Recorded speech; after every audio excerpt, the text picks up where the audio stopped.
For the past 2 weeks, we have been multiplying a whole number times a fraction.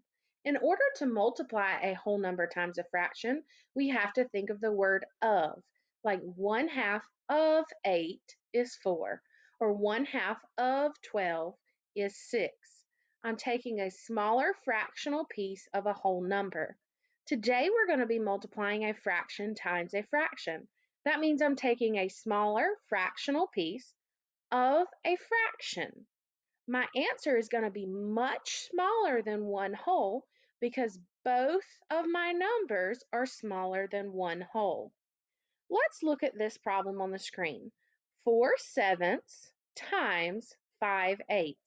This is like saying I want to take 4/7 of 5/8.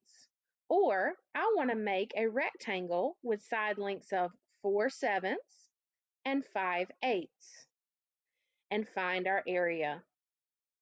Let's look at this model to show. First, I need to shade my 5/8. So I'm going to use these lines and drag them over to shade 5 out of 8 pieces.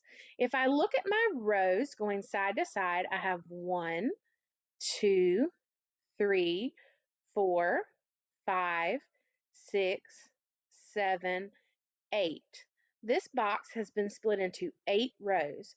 I don't need all 8 of my rows, I only need 5. So I'm going to drag over 5 of those 8s. 1, 2, 3, 4, 5. As you can see, I've shaded 1, 2, 3, 4, 5 of my 8 rows. That means I have 1, 2, 3 rows not shaded. Now I want to take a fractional piece of this fraction. I want to take 4/7 of that 5/8. That means I need to split my 5/8 into columns of 7. I need to split it into 7 groups. Let's count and see how many columns I have. 1, 2, 3, 4, 5, 6, 7. I have split it into 7 equal pieces, and I don't want all 7 of those pieces. I only want 4. So I'm going to take my vertical lines and shade in 4. 1, 2, 3, 4.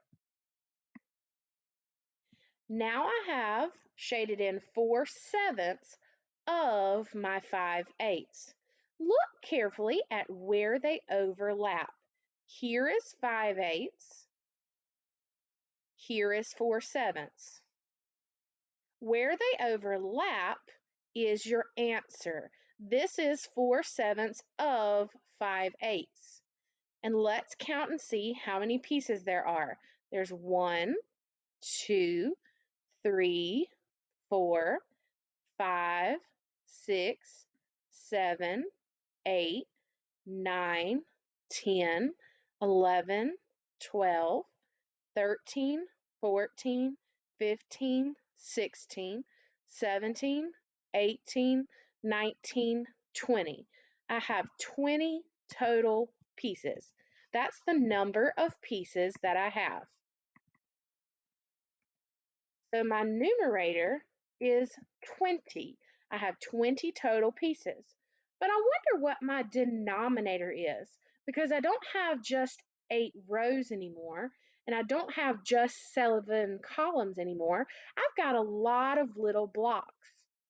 Well, how many blocks do you think I have total? Well, I can use multiplication to help me. I have 7 columns times 8 rows. That means that there are 56 total blocks, and I can count those up to see. 1, 2, 3, 4, 5, 6, 7, 8, 9, 10, 11, 12, 13, 14, 15, 16, 17, 18, 19, 20, 21, 22, 23, 24, 25, 26, 27, 28, 29, 30, 31, 32, 33, 34, 35, 36, 37, 38, 39, 40, 41, 42, 43, 44, 45, 46, 47, 48, 49, 50, 51, 52.